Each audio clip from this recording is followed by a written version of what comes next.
Well, as we continue our Kittian Odyssey here on the world in the Caribbean, it is more than an extreme pleasure to speak with the man with the mantle in his hands. The man responsible for tourism here on the island. And I must compliment you, Minister.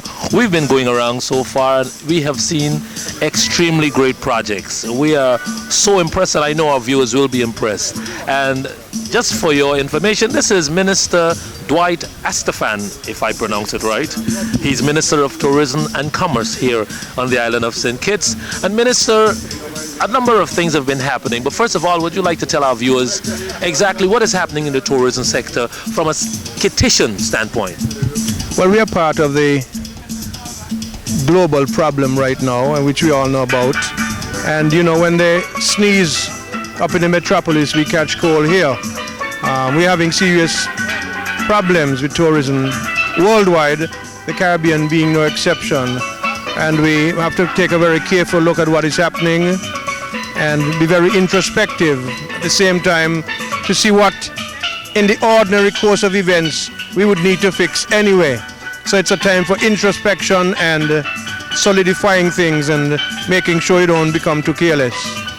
You know, it was said a few weeks ago that you played one of the best strokes ever in politics.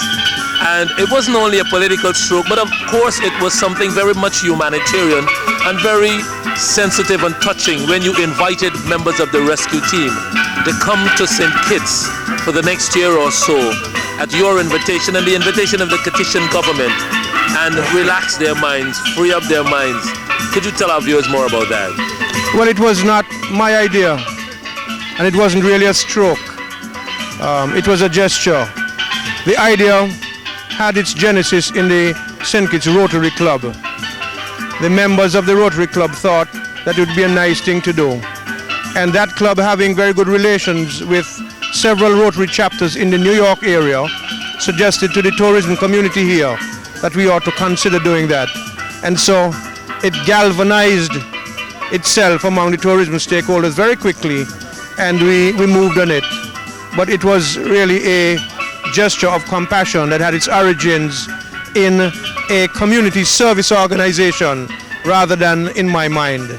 Well, of course, interesting enough indeed. However, the Caribbean Tourism Organization has been able to galvanize some support from Caribbean governments, and you have been able to put together a budget amounting to some $18 million to help market and boost the economies or the tourism sector of the Caribbean community. Could you expand a little bit more on that objective? Well, that too we have to be very careful about. We do need to review our whole marketing approach and methodology. But if you're going to approach a market, you have to understand the psychology of the market. Americans are living very stressfully right now, and they would like to get some R&R from their daily routines. But equally true is their fear of traveling or flying. So in order to successfully address the issues from a marketing or business perspective, you have to understand the psychology and understand what you can do with what dollars in order to get through to your target audience, rather than just saying, now we're going to get 16 or 18 million US dollars, let's just go on TV. I don't think that will work necessarily. And that is not the approach. The approach is to get, if you will, that war chest of funds, so we can, as we are collecting the funds, we can work on strategic action plans in various markets and prioritizing things and so. As I said earlier, we have to be careful how we do everything now, including spending money. How has the effects of September 11th affected tourism in St. Kitts on a whole? Oh, very, very significantly. We are fortunate in that we have not had any closures.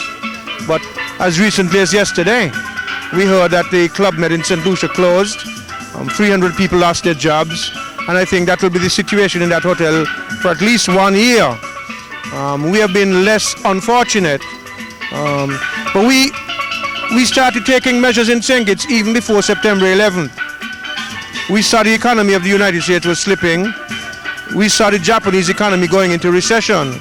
And as long ago as August, a few months ago, the government decided to waive the hotel accommodation tax from August of this year until the end of next year to give the hoteliers some breathing room and to use the funds that they would normally have passed on to the government for new strategies in consolidating their positions, upgrading, refurbishing, marketing, promoting, that sort of thing.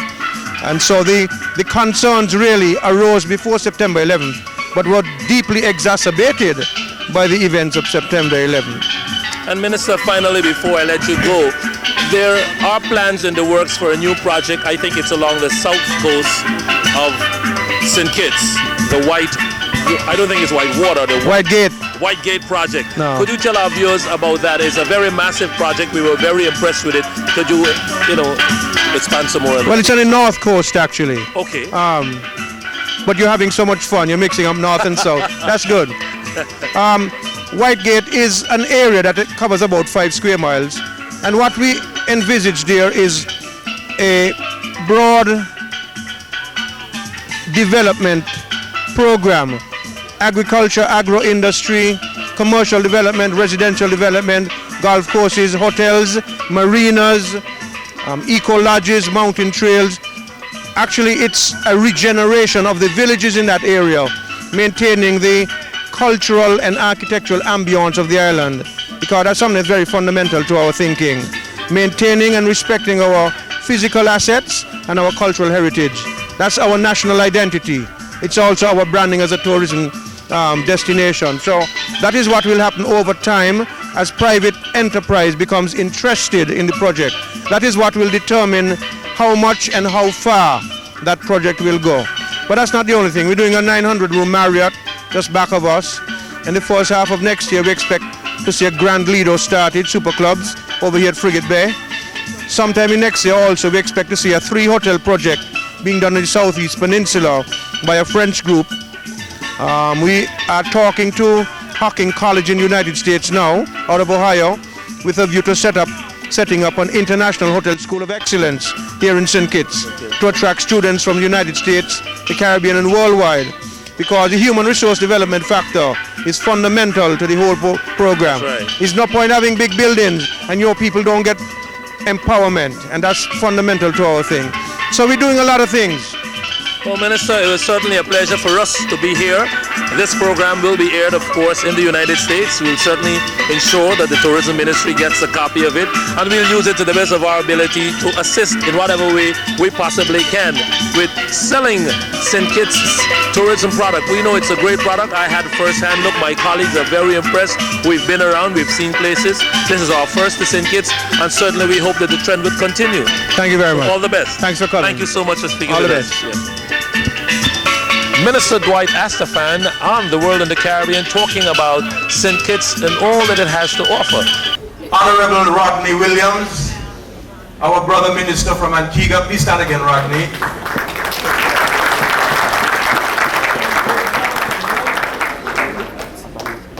Members of the Diplomatic Corps, Her Excellency, the Ambassador from Taiwan, right here with us.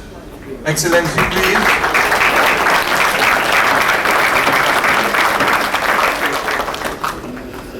Distinguished ladies and gentlemen, good evening. I want also to single out some of our visiting friends. Yvette Negron, American Eagle, our sister in Puerto Rico. Come, Yvette.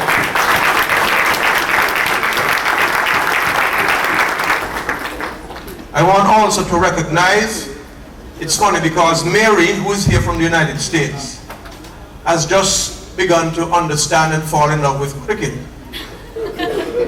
And she fell in love with a cricketer, not in any deep connected sense, if you get my drift, but just sort of through the television and so. And I want to tell you, she fell in love with Cote d'Ivoire. She thought he was Antigua, and I told her, no, he's from St. Kitts. Well, what's wrong with that? Anybody has a problem with that? Okay, good. Ooh. Keep your problem to yourself. I want to recognize the manager of the West Indies cricket team, our own Ricky Skerry.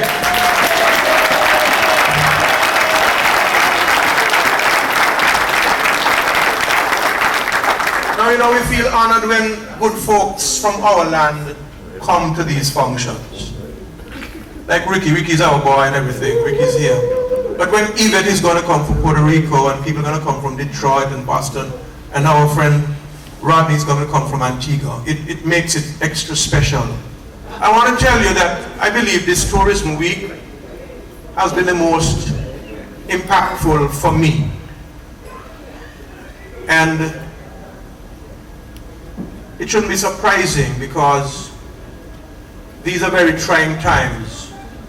And fortunately or unfortunately, people dig deep down and bring out the best in them, most often in trying times. I only wish we could be excellent like this all the time. Not just in St. Kitts and Nevis, not just in the Caribbean, but throughout the family of man. It's unfortunate that we have to have tragedy to find love. And funnily enough, what we sell in our tourism is nothing but love. Some places have lost their way and have pursued tourism on the basis of plastic, the credit card, or the dollar bill, and they've lost out. Not knowing that if you follow love, the money will come. If you chase the money, there will be no love. We have to make sure that out of this evil that is spreading around the world right now, we hook into that love energy and turn it into a love synergy for the Caribbean and for the world, because we in St. Kitts and Nevis are tourism evangelists. You come from the United States. The fireman, Danny Caruso, came here for a week. He told me at the airport yesterday, the only reason I'm going back home is because my children have to go to school. I want to buy a piece of land here. I want to open an Italian restaurant here. This is what life should be, where people are people and not moving dollar signs. And that is the tourism we sell. Because, thank you.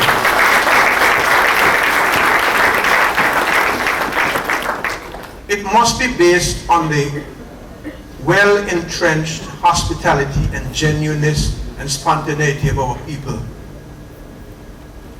And if we can do that to visitors who come here, and they go back like Danny Caruso did yesterday, and spread the word, then these little countries, through tourism, can not only sustain our people economically, but can help change the world and inject more love into people than anthrax.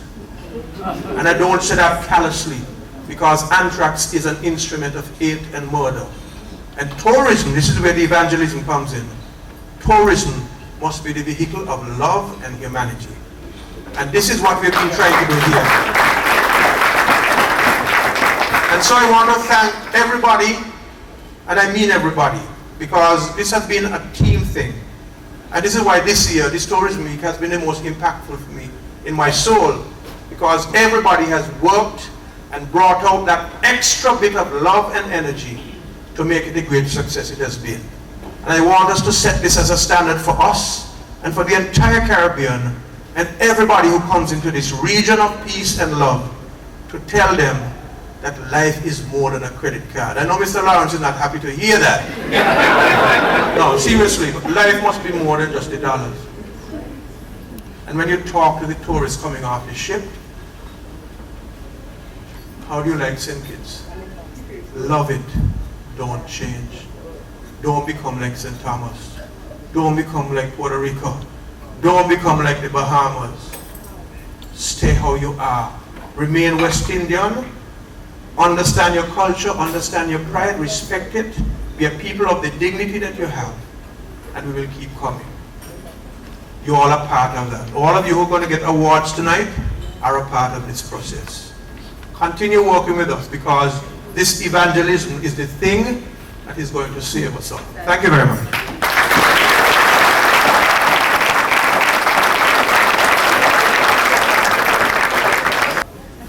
Other ministers of government, Mr. Herbert, members of the diplomatic corps,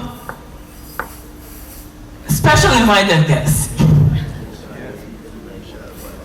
This evening's award is a first for the Department of Tourism. We decided this evening this year that we wanted to do something a little special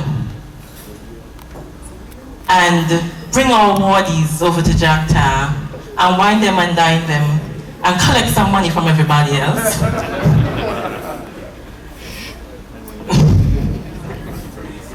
But upgrade the awarding ceremony. Normally this is done, the awards that we give out is done at the Treasury apron in between other things, and you really get lost in the crowd. And we decided to pull it apart this year and have it be an event of its own. And I'm delighted that everybody, all of you have come out this evening to help us award the ones that we think are the best our best partners in the tourism industry. The media personality of the year goes to Claude Tait.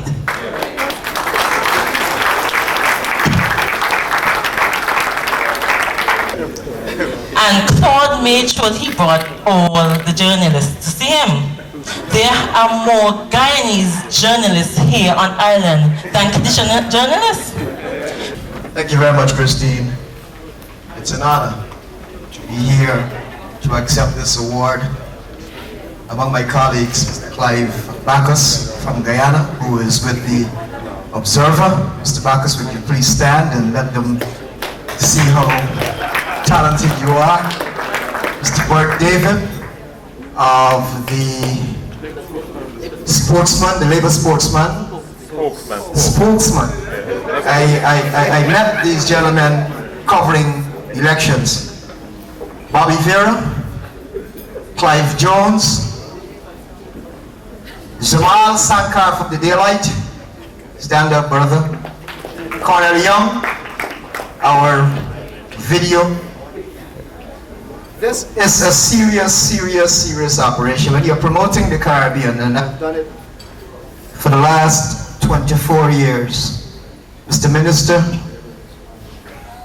I'd like to have you up here because I have a little gift for you too. It's just not, you started talking about cricket. 24 years ago, a door was opened to me to promote cricket. I used it for the last 24 years to promote the Caribbean.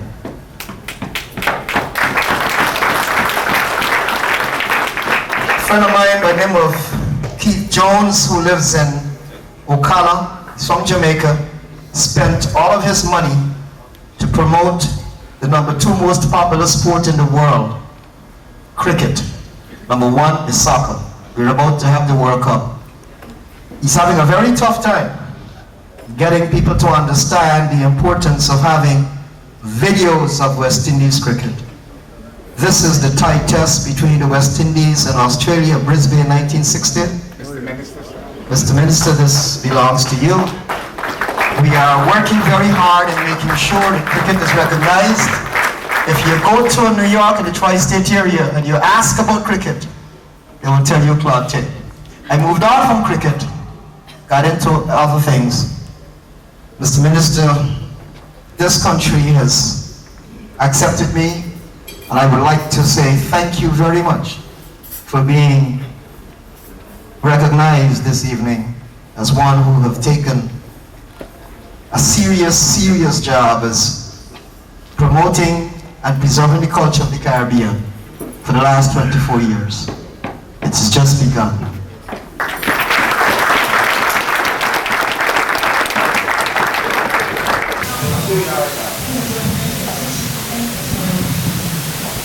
As we enjoy a fantastic night of awards and great and a sumptuous dinner, good drinks, good food, and wonderful people, we cannot help by singling out our very own. And we are very proud here at the World in the Caribbean to single out a Caribbean brother who has contributed more than anyone else would ever want to in the field of broadcasting and, of course, promoting. And that is why he was recognized tonight at this award ceremony by the government of St. Kitts. Claude Tait, our own brother, an award here for excellence in the field of promoting St. Kitts by the St. Kitts Tourism Authority. Claude, words. Bobby, it's actually speechless. If you notice, I presented the minister with an award because what I've done over the last 24 years is actually taken a product that was offered to me 24 years ago, a window of an opportunity to promote cricket. I started cricket while I was working on my communications degree. Cricket is the #2 most popular sport in the world. That's what got me the job, because when WLIB and WWRL were experimenting with music, I offered to bring something more to the table, which was cricket, which was sports, and of course news. That happened, that opportunity was given to me, and today, 24 years after, we are still trying to sell cricket as the #2 most popular sport in the world. We promoted tourism, we promoted the islands, we've done elections, we've seen a lot of disturbances in terms of hurricanes and disasters. We've had to cover political disturbances too. We've had,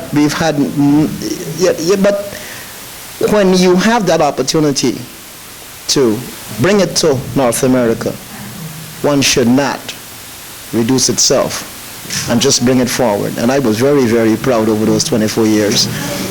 You and a number of others have followed suit in making sure that the Caribbean had its fair share of promotion. And it's not just me. It's about what North America must recognize of what we have to offer from the Caribbean that is most important. You know, Claude, over the years, apart from your contribution in terms of program management, we know you were the program director at WLIB. You've moved on to stations in Miami now and other corresponding communities throughout the world. What is left, or what will be done with Claude Tait's time from here on and after? Cricket is still not yet recognized in the world in North America. I'm very happy to know that Wes Hall is now the new president of the West Indies Cricket Board of Control. I plan to meet with Wes. I plan to remove myself from the promotion of music, which has always been in the forefront. I plan to meet with Wes to talk about what we can do to make sure that nationals and foreigners accept more of cricket. Cricket and its tapes and its history is still not yet recognized. You noticed me making a presentation to the Minister of Tourism of a Tait test between West Indies and Australia in 1960. I'd like to bet you that there's no one else in this country. You have that opportunity to sit tomorrow and watch that tape. A Jamaican has invested all of his money in the West Indies Cricket Board. Sponsors have refused to support it. That's my next challenge, to make sure that West Indies cricket is preserved. You know, one of my philosophies is that the sky will always be the limit, and that certainly seems to be the same for you. That's correct. I've been following in your footsteps. I migrated to New York, and I came and I met you on the air. I've followed suit, and I still continue to do so. Let's stand together tonight. Bobby, you have to believe in what you believe in. And if we have to move the Caribbean, the many facets of the Caribbean that have not yet been tapped, or as they say, we don't have time to put words together. There's work to be done. We either do it together, or I'll do it alone. But from what I see, we've got a team, and we can do it together. And when the history books are rewritten, and the names of those who have contributed significantly, I hope Bobby Vera is in various there. fields, and I hope Clive Bacchus is in there. And primarily in the field of broadcasting, a number of names are in there. Heading that list, I hope so, because will be none other it is very important than the son of that the we soil. understand what's important. Claude Tait, this is the world in the Caribbean. Thank you very much. Thank you for watching. You know, awardees come in various categories. And here at the world in the Caribbean, awards from every level is of always importance to us. And tonight, as we continue this odyssey in St. Kitts, we're the Caribbean, one of the Caribbean's premier destinations. St. Kitts is honoring those who have contributed in a significant way. And what was so outstanding tonight is that they honor the son of the soil, and one of the most significant people, because when you go to a tourist destination or you go to a destination, one of the first people you encounter after you have completed the government regulations would be the person to take you to your destination, which is really your final destination, and that is probably the taxi driver. And tonight, the St. Kitts Tourism Authority honored the best taxi driver on the island of St. Kitts, Mr. Oliver Bourne. Mr. Bourne, congratulations. Thank you. What do you think may have been the thing that have earned you this award tonight? Well, over the past years, I've tried my very best to promote my country and to make everyone who come to my island, make them feel welcome and enjoy their time on the island. What makes a good taxi driver? If I were to become a taxi driver, what are some of the things that I should learn, or some of the ethics I should understand that would make me get to a position where you be recognized by the government? Well, one of the first things is that a person come to your island and you must first try to understand or find the needs of the person and fulfill their needs. That is so much important. And apart from that, being a taxi driver doesn't only have the responsibility of taking the person to their destination, but being able to show the country and what it has to offer, apart from your other traffic responsibilities. Yes, of course. Well, I might add this, but that I'm not just a regular taxi driver, but I'm a taxi driver, a trained taxi driver tour guide, and the knowledge about the island is very, very important. So as I'm able to tell what I know or impart what I know, that I believe, adds a little touch to the whole thing. Now, here in St. Kitts, and as a matter of fact, all over, taxi drivers are sometimes looked upon as people who tend to overcharge and this type of stuff. Do you have that kind of a problem here in St. Kitts? Very rare you've heard of such a problem, very rare. Mr. Oliver Bourne, congratulations, and thank you so much for stopping by with us. Thank you very much.